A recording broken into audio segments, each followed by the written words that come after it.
Hey,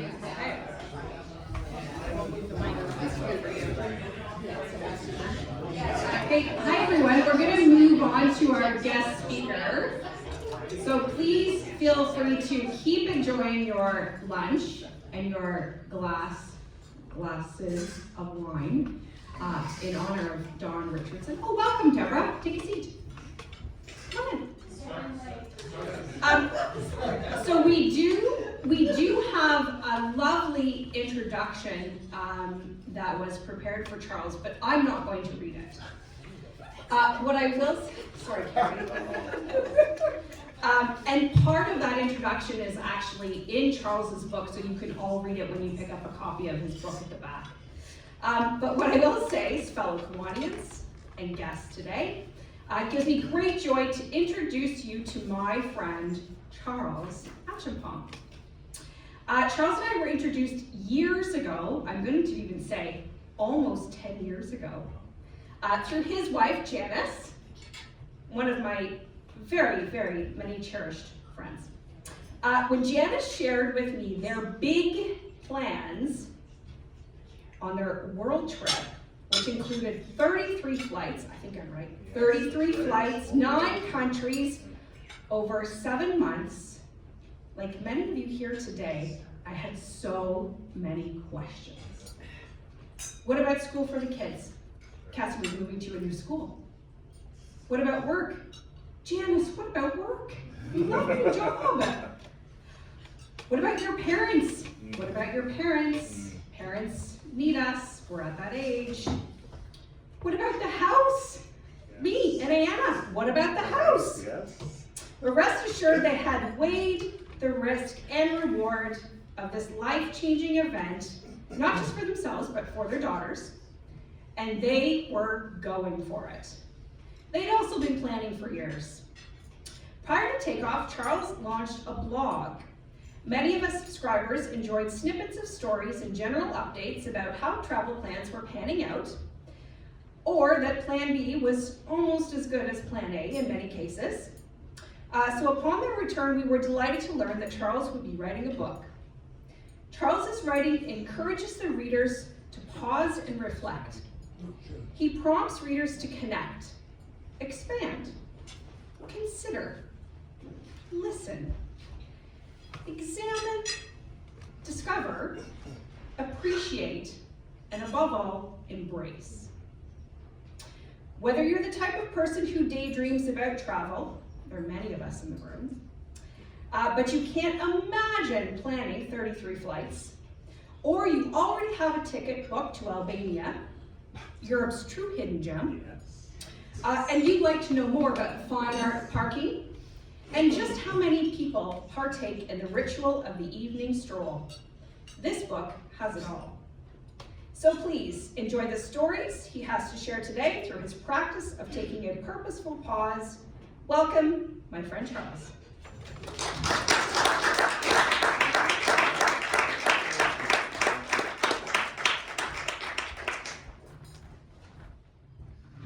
Good afternoon, everyone. Wow, thank you so much, Andrew, for such a warm welcome.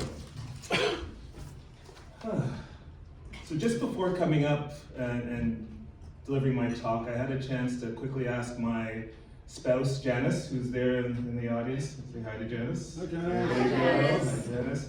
Asked her for some last-minute advice just before giving my talk. She's like, don't worry about it, honey, you've got this, you know what you're doing. I was like, no, I want to hear what advice you have for me. She kind of hummed and hawed, looked up to the heavens and said, okay, whatever you do, don't be too witty.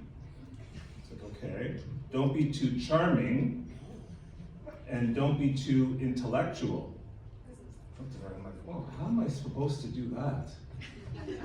What is going on here? I'm like, how am I supposed to do that?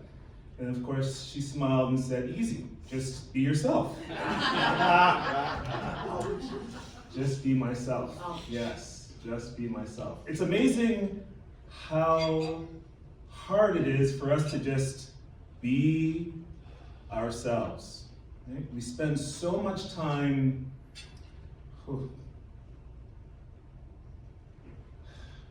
preparing, practicing, producing, right? Placating. I'm running out of peas here, but you get the point, right? Spend so much time doing all of these things, and we realize how hard it is for us to just be, right? And so that's what I want to talk about this afternoon. I want to talk about something that is so deceptively simple, right, but incredibly necessary. The power of pausing, right? Because when you learn to pause, I believe you learn to be. And no matter how long or short that pause is, it makes a dramatic difference to your well-being. Right? It helps you to think with more clarity. It helps you to feel more grounded. And it also helps you to act with more confidence.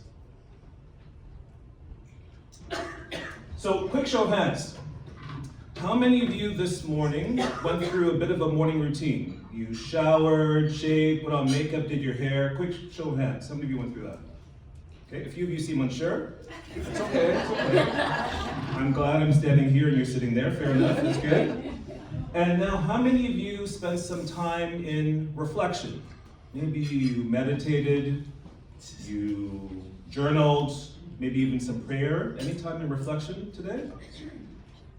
Exactly, right? You see the stark difference. We spend so much time focusing on our outer person and so little time on our inner being, right? We've been raised at a very early stage, either explicitly or implicitly, about putting our best foot forward, about focusing in on the facade, and very little time on our inner person. We never stand in front of the mirror and say, hey, how you doing? How's everything going? And for me, that realization is what changed everything. So, picture this. I am at the pinnacle of my career. I am fulfilled, challenged, encouraged, respected, and I decided to walk away from everything. Not for a day, or a week, or even a month, or even a couple of months. We spent almost a full year traveling the world with my family. No emails, right? No urgent meetings, no fires to put out. Right? When I heard everything. People thought we were absolutely crazy. Right? Of course. Charles, you're going through a midlife crisis. Let's talk about it. Right? You're committing career suicide. What are you thinking? You're going to move your family situation from one of financial stability to one of financial precarity. I heard it all. Right? It wasn't the pause and the time away that changed. It was the fact that I had learned over time about what it was I wanted to be when I came back from that trip. One was to be able to tell my story of how pausing dramatically changed my whole life and my outlook on life. Two, it allowed me to become a published author, a dream that I've always had of being able to tell my story. Book in the back there, Around the World in Family Days, What We Learned When We Left It All Behind. Right? But I'm not here to tell you how to take a full year off on sabbatical. I see a few faces, I know a few disappointed. We can have a conversation, that's okay, we can do that. Right? But for the rest of you, I think many of us feel guilty for just stepping away over lunch, right? And so what I want to do is talk about the benefits of pausing. The implications and how it can improve your well-being. And I have the science to show it. Right? So, why pausing works? So when you're on the go, your brain is moving fast, scattered, and overstimulated. Right? Think of it like that commercial back in the 1980s. This is your brain on drugs. Any questions? Does anybody remember that? Or am I dating myself? Okay, there are a few. Right? So This is your brain here in beta waves, right? It is essentially, you've got 27 tabs open on your browser, you've got your phone buzzing with several notifications, and you're multitasking your way to mental fatigue. But then, you pause. This is where you get your greatest insight. You quickly or slowly transition, even if it's for 30 to 60 seconds, to the alpha waves, right? You get your greatest insights, your clarity. There's a reason why you get your best ideas when you're singing off key in the shower. I've got lots of evidence for that. You know, my spouse will attest to that. Or you're going for a walk, solitude in the morning, you're enjoying a warm or hot cup of coffee on a quiet morning. There's a reason why these your best ideas come during these periods as opposed to during your back-to-back-to-back series of meetings, right? So now that we've just briefly talked about what happens to your brain during both the alpha and beta waves, let's talk about how we can apply this in real life. So there are 3 core principles that I learned over time in regards to pausing. The first is you do not need a passport to pause. You don't need a passport to pause, right? For some reason, we've created this kind of notion that we need to get on the plane, book an expensive stay or resort stay in Bali, or completely reroute our routine. No, you do not need a passport to pause. And I get it, right? I found my pause on the other side of the world, but I'm going to save you the airfare, right? You do not need a passport to pause. When you're at a red light, pause. When you're about to click send on an emotional email, pause. When you're waiting in line for your coffee order and you want to pull for your phone to check and see your messages, put it away. Pause. Right? The 4 stages here at the bottom: pause, notice, reset, repeat, have fundamentally changed my approach to life. First stage is pause. Stop what you're doing, even for a few moments. Right? 30 to 60 seconds, step away from the keyboard, turn away from the screen, get up and walk out of your chair, even if it's for 30 to 60 seconds. Interrupt or disrupt the autopilot. Pause. Next stage, notice. Right? Focus on something tangible and real. Whether it's your body, thoughts, the environment, right? Notice what you're seeing, smelling, hearing, tasting.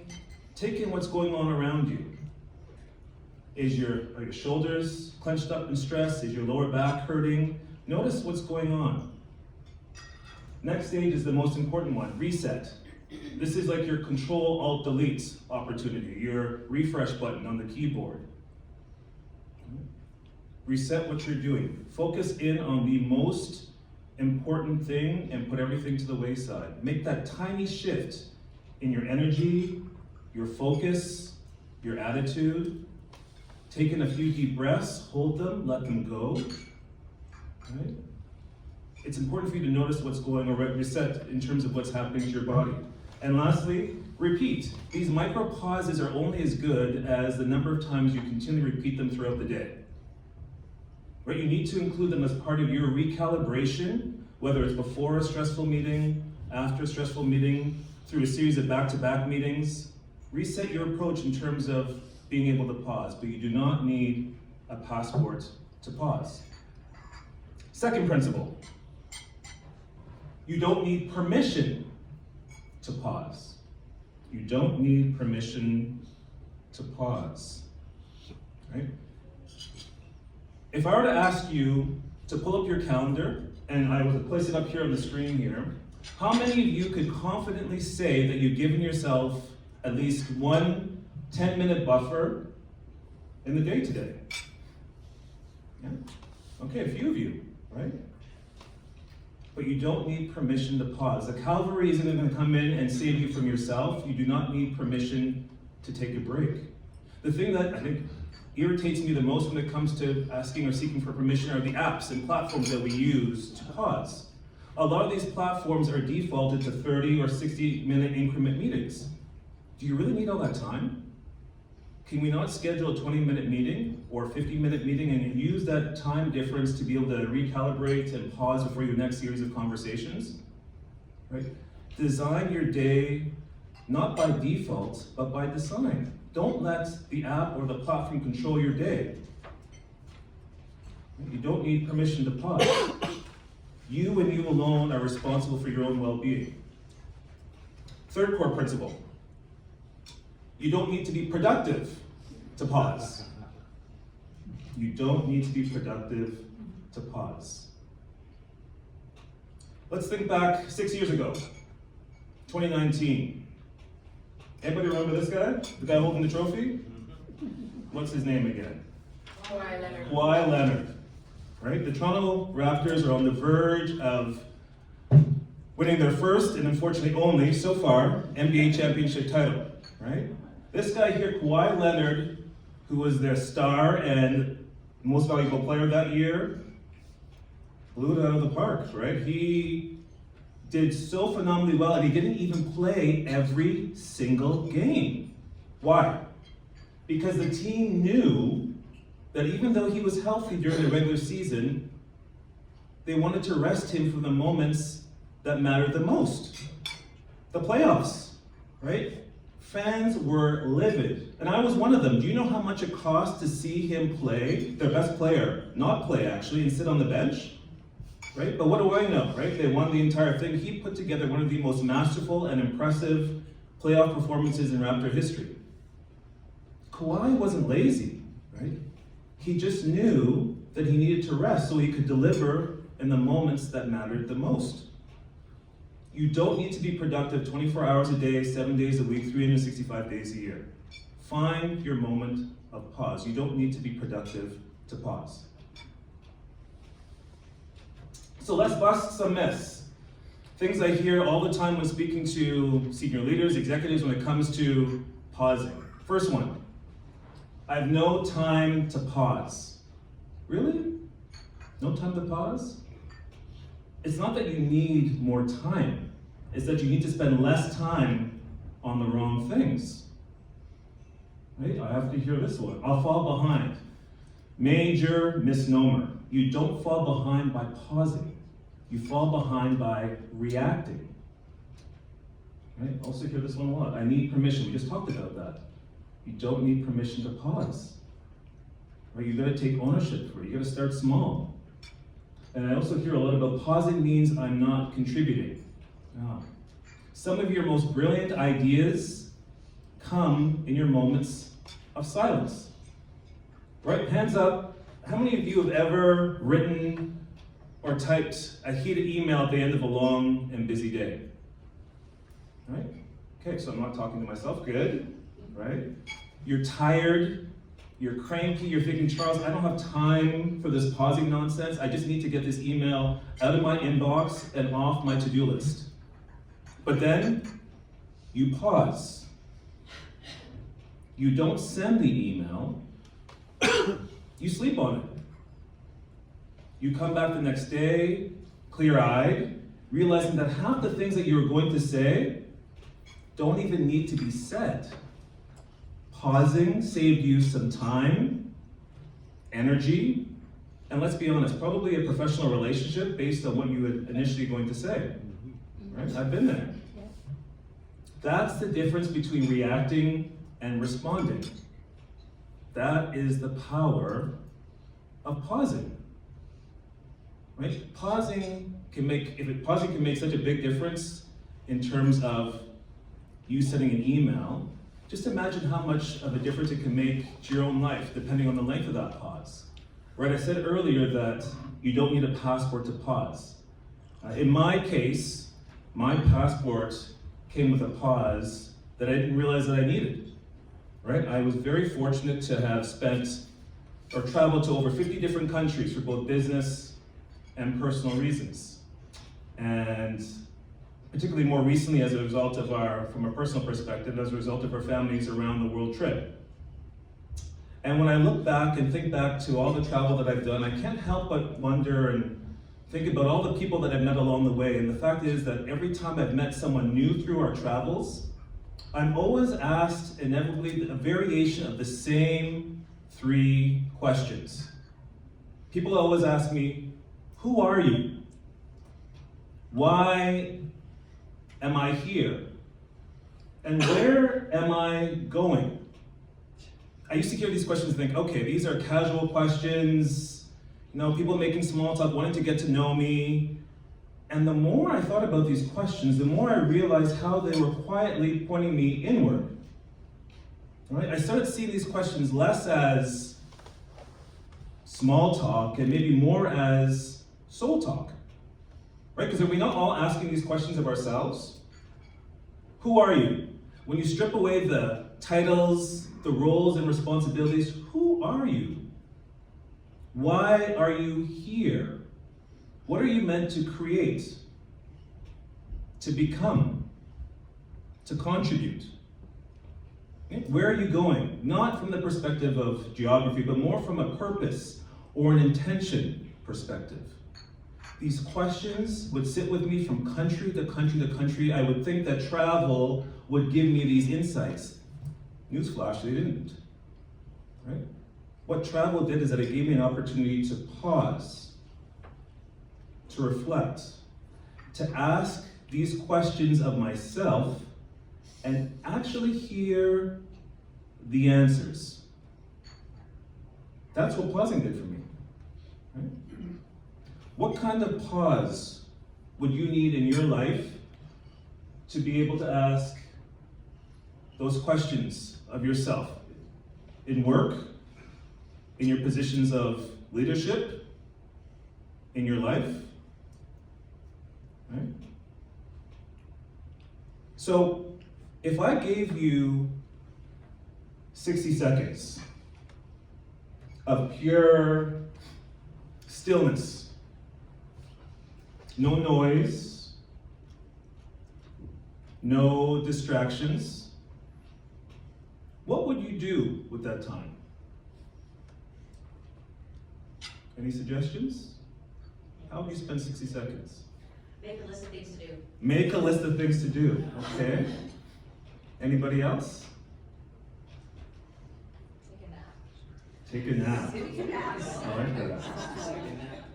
Take a nap. That's what I was thinking. Take a nap, right?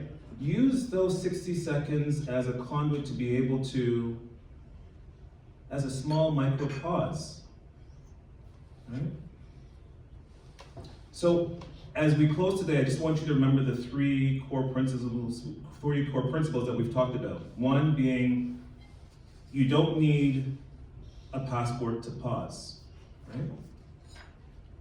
Small moments matter. Listen, my family and I, we loved our trip around the world, but small moments matter. Find your pause in the everyday. Again, secondly, you don't need permission to pause. You and you alone are responsible for your own well-being. No one is going to come in and say, you look tired, you look busy, you look like you could use a bit of a break. You have to listen to your own self and your own body. And lastly, you don't need to be productive to pause, right? Rest is its own form of strategy. So today, I want to leave you with a challenge. To take 60 seconds, just 60 seconds, to breathe, to reflect, to notice. Right? Pausing isn't about slowing down. It's about stepping up with more clarity, more confidence, more authentic you. When you pause with purpose, you return with more power. Ladies and gentlemen, my name is Charles Achampong, and I help and teach ambitious professionals like yourselves how to build powerful pauses into your life so you can stop living on empty and start living more fully. I hope this message resonates with you. I would love to be able to continue the conversation with your teams, yourself, your organization. I've left the QR code up there on the screen there to be able to connect with you via LinkedIn, send you any of the resources I have. And it's been a real absolute pleasure speaking with you this afternoon. Thank you very much.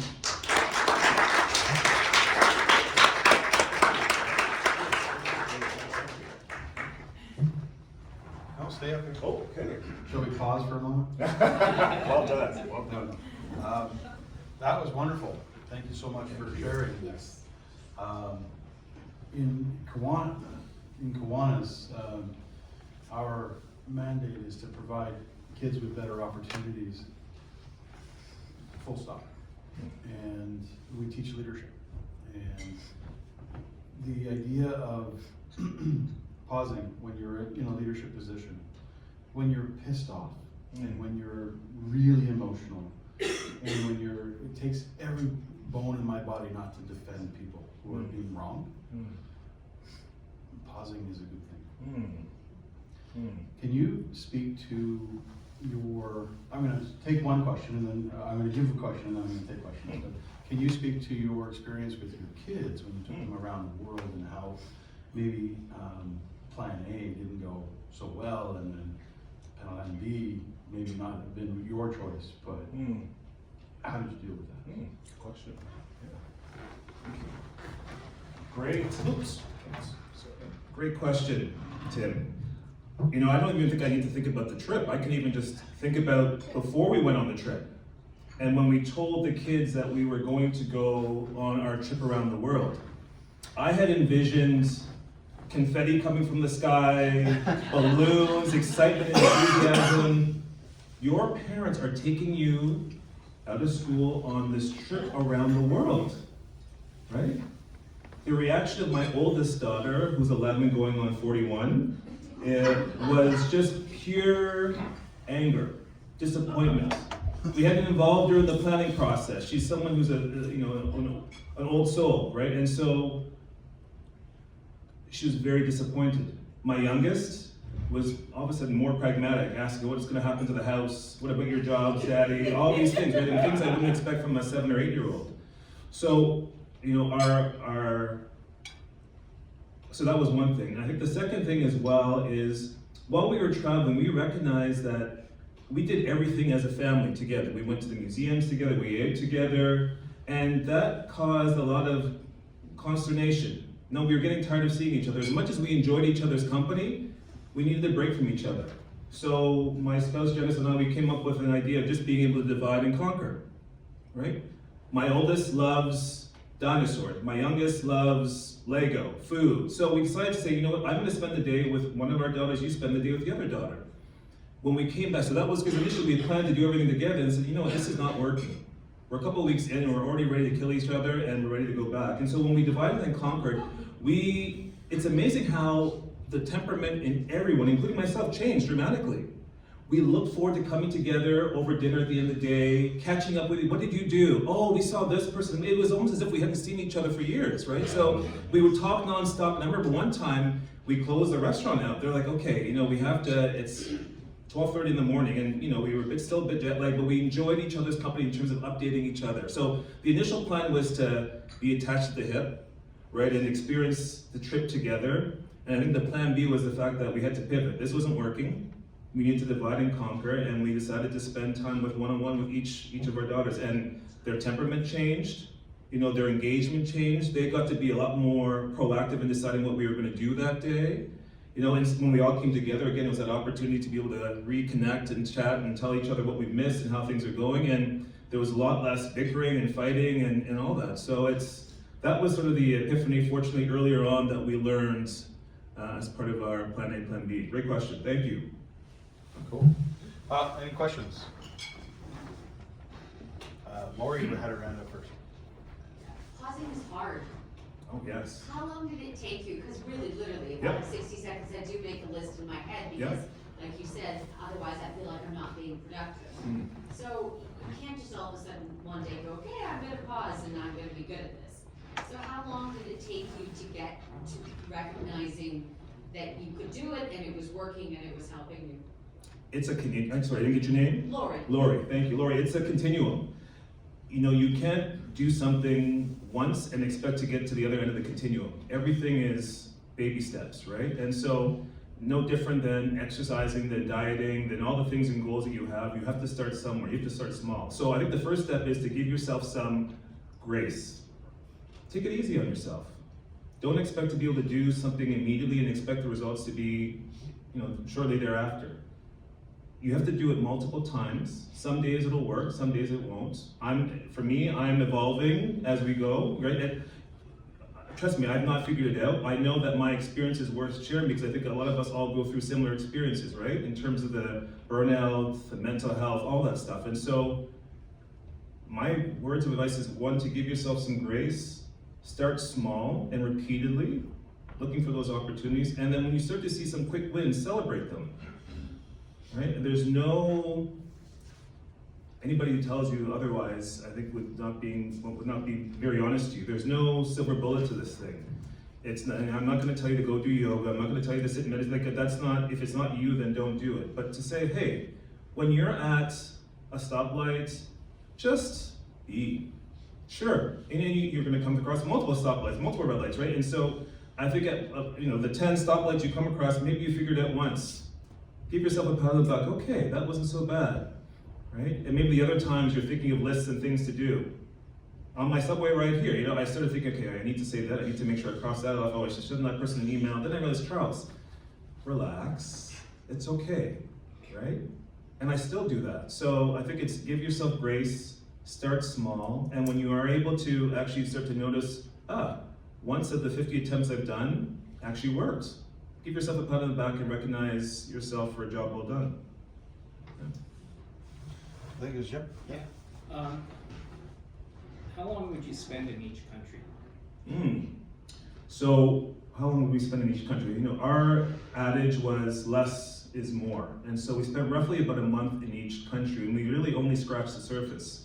We had to give ourselves, it took a long time for us to adjust to the go lifestyle and one end of the continuum, and then all of a sudden having all this time and realizing, wow, you know, okay, we need to go to this museum, we need to see that attraction. It was very difficult for us to slow down, I'd say. So a month in each country, but literally, I'd say the first 2 months were the most challenging because of the fact that we had to make that transition from life here of go to one of like, oh, and even the guilt I had in terms of, it's a beautiful day outside. Oh my gosh, you know, we should be doing something. But I'm like, I'm happy reading my book. The kids are playing Lego, being okay with that and not having to over-subscribe ourselves and saying it's a nice day. Okay, we should be going to the beach, we should be doing these things here. Well, let's wait until it's a cloudy day. But, oh, breathe, Charles, relax, right? And just being okay with it. So, yeah, I answered your question. I'm sort of drawing on again. But a month in each place, and we just said less is more. We scratched the surface, and you know, case in point, Australia. We only saw the east coast of Australia, and we focused on that. Didn't see the center or even the west coast of it as well. So it just means we'll have to go back. But we had no interest with 2 kids to try and see everything and do everything in each place. Yeah. Denise. So you've talked a lot about what a pause can mean for executives, for leaders. As a parent, I'd like to know, what changes have you seen in your family? Like, you took 2 kids on this trip, and I think some of us in the room will be thinking about, we may not be able to pause for 7 months, but maybe we'll be able to pause for 3 weeks this summer. Yes. What changes have you seen in your children? How has this pause impacted your girls? Yeah, great question. I don't want the trip to sound like it was the panacea to all our problems. You are who you are, nature versus nurture. We're not going to get into that kind of debate or conversation, but I feel that our girls have changed dramatically. My oldest daughter, I was mentioning earlier to, I can't remember who I was saying it to, I think it might have been to you, Denise, in terms of saying that she's a much more of an old soul, right? That example I gave you about us telling her about the trip, and she's observant, she's quiet, she'd happily sit in the back of the room, you wouldn't even know she was there, but she'd be absorbing everything. She's much more reserved, right? But she is far more inquisitive, curious, more open to trying things. I don't recognize her anymore. I think of her time in elementary school from K to 6 and now, or K to 5, and now she's in the middle school now. She comes home trying everything, you know, sports, activities, the arts, culture.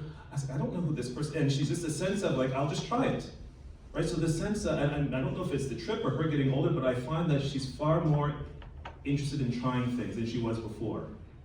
My youngest, who's 8, she's more open to failing. This, you know, I talked earlier, one of the things I talked about our trip was this idea of failure immunity. So this idea of not necessarily being immune to failure, but immune to how failure has its impact and effects on you. For her, I mean, she's always been a free spirit, which is kind of being a nice way of saying that she's a bit of a, anyhow, fill in the blank, right? She's a bit more challenging, but this idea of her doing things and failing, trying things and failing, right? One of the things I think about is in Jordan. We were in the Arabian desert in Wadi Rum, and she is now exposed to playing Bedouin chess, so their indigenous chess game. And the fact that she's come back and was championing creating a chess club, you know, in her school. And she's never been exposed to chess. I played it growing up, learned it from my dad, right? And so the fact that and it didn't work. She's like, okay, we'll try, I'll come up with something else. Like it's her wanting to try things and failing I've not seen that in her. You know, or when things don't go well, she doesn't do well on something, it's not the end of the world, right? For her, whereas before, oof, you know, you felt it, right? So I love seeing the change and the maturity that they've had. And the other thing I enjoy seeing is just their sense of the world now, right? When they hear about a country that we've traveled to and to see that sense of, oh, we went there. You know, my mother-in-law, who's a former teacher, put together a book that talked about, you know, you need to go to the country, but you know, interact with the people, fill in the blank in terms of the political system, the currency, what is the exchange. So it required them to, you know, research and actually engage in what was going on in the country, right? So I think that sense of them knowing and being fulfilled and them being, you know, more global citizens than just citizens of Toronto, I think is what's exciting me and seeing the change in them as well. So that's been a pure joy. And then the last thing is just the gift I hope that we've given them in terms of whatever they end up doing as contributing members of society, and how this trip will hopefully influence them in what's to come in terms of their career or their own pursuits. Yeah. Any other questions? Maybe you can expand, because I know that a number of us have multiple kids, right? And a number of us have fairly heavy jobs that are leadership type focused. What was the advice, or tell us about the journey that you went through to say you were at the pinnacle of your career and then decided to pause?